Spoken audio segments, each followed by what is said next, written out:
Altıncı amil yeterlik tirishmaganligi uchun o'zini ayblash. Bismillah, elhamdülillah ve salatu ve selam ala Resulillah. Esselamu aleyküm ve rahmetullahi ve berekatuh. Tüvendi diktanlağa İmam İbn Qayyim el-Cevziyye rahimuhullah'ın bir dostqa samimi nasihat risalesinden kişiga xursandlik, rozimanlik ve xotirjamlik olib keladigan namozning 6 amillaridan 6-cı amil yeterlik tirishmaganligi uchun o'zini ayblash temasini o'qiymiz inshaalloh. Euzubillahi mineşşeytan. 6-cı amil yeterlik tirishmaganligi uchun o'zini ayblash.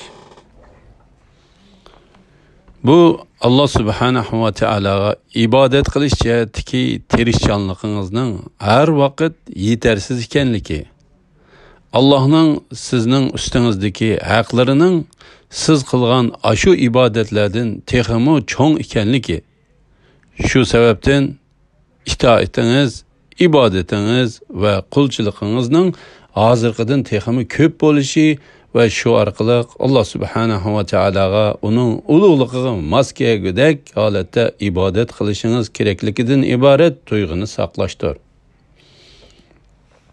Agar padişahlarning xizmatkorlari ve qullari ularga bo'lgan hurmat, ehtirom, qo'rqish, aymanish ve samimiylikni izhor qilishda o'zlarining qo'llari ve qalblarini ularning xizmatiga atsa, undaqda barliq padişahlarning padişahi ve osmon zaminlarning Rabbiga qarata shunda qilish texmi yo'lliqdir. Hatta osmonlarning ve zaminning Rabbiga shuningga o'xshash emas, balki texmi ustun darajada hurmat, ehtirom, tuvanchilik bilan muomala qilinish kerak.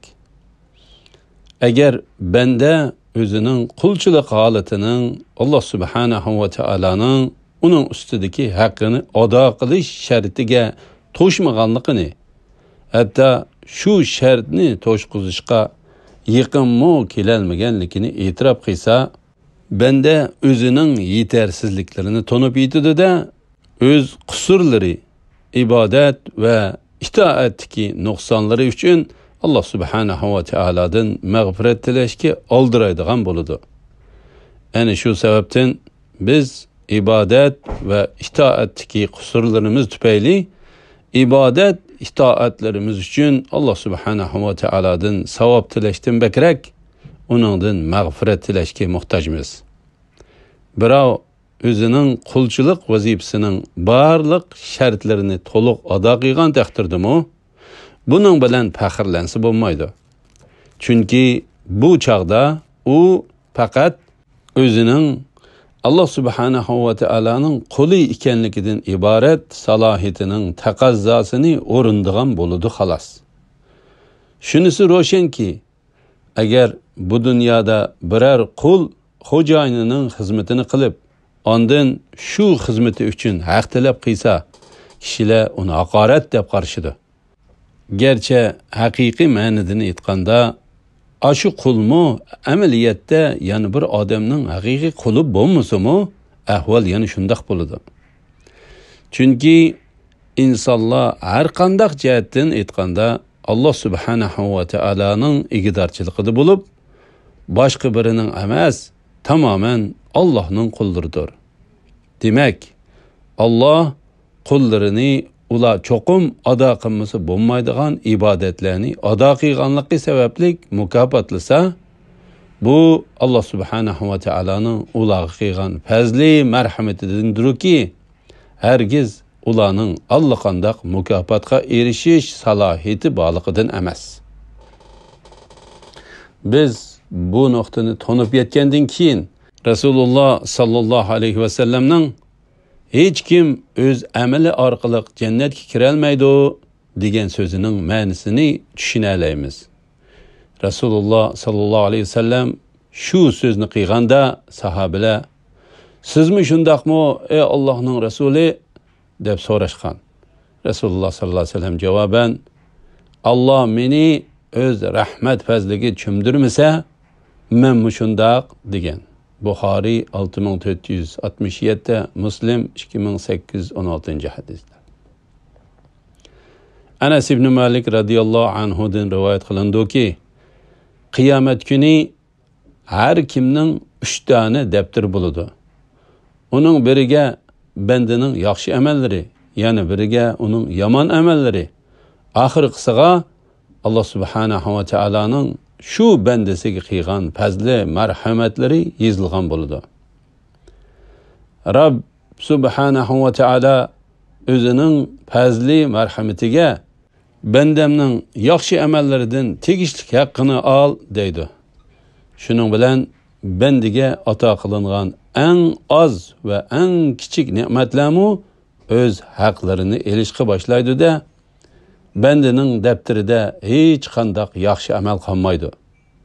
Shuning bilan u, ya'ni Alloh subhanahu va taolaning bandasiga qilgan fazli marhamati, ey Rabbim, men o'z haqqimga yarasha yaxshi amallarni elib bo'lolmagan edim deydi.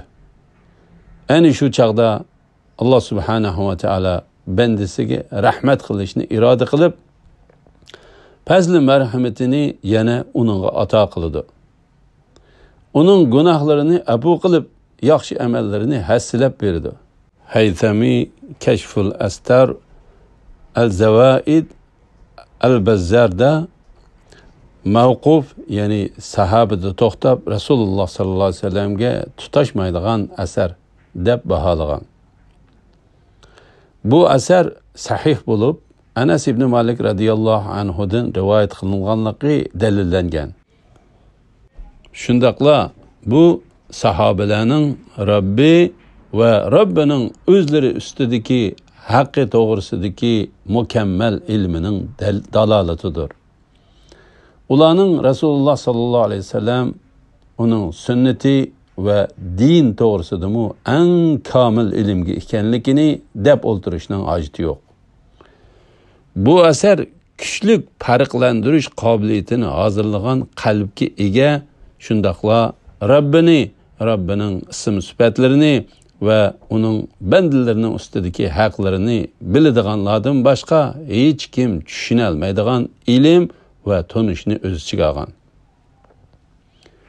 Biz bu nuqtani tonib yetgandan keyin Imom Ahmad va Imom Abu Davud to'plagan Zayd ibn Sabit, Hudayfa va boshqa sahobalar, Alloh subhanahu va taolo ulardan rozi bo'lgan, rivoyat qilgan tuvandagi hadisni tushuna olamiz. Payg'ambar sallallohu alayhi vasallam mundaq degan. Tarjimasi: agar Alloh osmonlarning va zaminning ahlini azoblagan bo'lsa, hargizmi ularga zulm qilgan bo'lmaydi. Agar ularga rahim qilgan bo'lsa, uning rahmati ular uchun ularning amallaridan yaxshi bo'lgan bo'ladi. Imom Ahmad, Imom Abu Davud va boshqalar to'plagan. Shayx Albani Mishkat 111-nomer va As-Sahiha 2439-nomerda sahih deb baholagan. 4-turuk. Allohning haqiqiy quli bo'lishdan iborat bu holatning barliq taraflarini to'liq anqirish uchun xolis niyat, ustun quvvat, rag'bat va qo'rqinishdan iborat 4 narsaga kafolat qilish kerak. Bu 4 nuqta mazkur holatning 4 gavdilik asosi bo'lib, kishining iymoniy ahvollari, oshkora va yoshirin ishlaridagi har qanday nuqson mushu 4 turikning birasida yoki hammasida ko'rilgan yetarsizlikdan manbalandi. Shu vajidan aqlli kishi bu turiklar to'g'risida cho'nqur tafakkur yurgizishi, ularga uyg'unlashishga tirishishi, bu 4 qoidaga bo'ysunishi, shundaqla bularni o'zining ilmiy amallari, so'zlari va ahvollari uchun yetakchi qilish kerak. Shundaq deyishga bo'ladiki, hech kim bu 4 turiksiz bundaq holatga yetolmaydi. Shundaqla bundaq holatga yetolmaslik birdek mushu to'rt to'rikka uyg'unlashmaganlikdan bo'ladi. Shak shubhisizki Allah subhanahu va taala eng yaxshi bilguchidir. Biz uningga tayinimiz, uning roziligini ko'zlaymiz. Bizning va ahli sunnatdan bo'lgan birodarlarimizning ilm va amal jihatda mushu to'rt to'rikka uyg'unlashishimizga faqat Allah subhanahu va taala yordam beralaydi. Albatta Allah subhanahu va taala buningga qodirdir va u barliq ishlarda bizga kifoyadir. Alhamdulillah.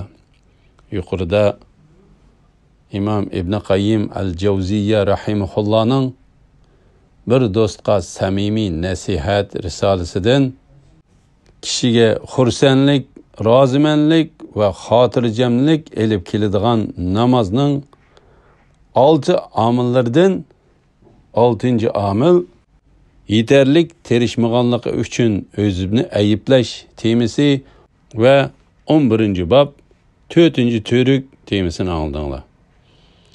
Kelar qitimda sabrning fazilati temasini o'qiymiz inshaalloh. Va sallallohu ala Muhammad va ala alihi va sahbihi va sallam. Assalomu alaykum va rahmatullohi va barakatuh.